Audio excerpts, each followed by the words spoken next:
جاوید احمدي په شپږیزه کرکټ لیگ کې یو په زړه پورې او نوی ریکارډ په خپل نوم ثبت کړ. د بندي امیر خمرانو د پیل توپ وهونکي جاوید احمدي د شپږیزې کرکټ لیگ په تاریخ کې نوی ریکارډ جوړ کړ او په خپل نوم یې کړ.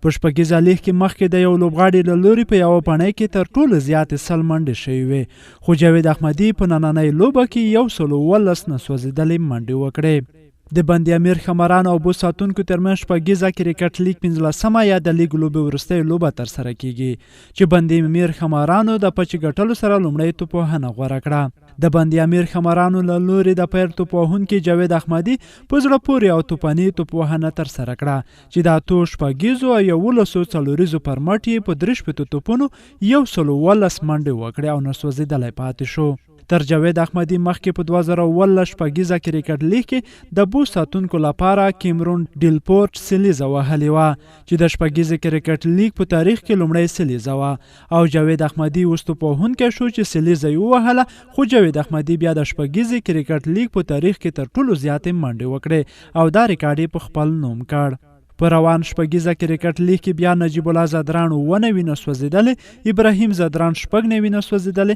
اصغر افغان 2 او ګلبدین نایب بیا 1 منډې کړې دي. ډیره مننه ملګرو، که چیرته مو دغه خبر خوښ شوی وي لطفا همدغه ویډیو در سره لایک او زموږ ګران ټي وي یوټیوب چینل در سره سبسکرایب کړئ.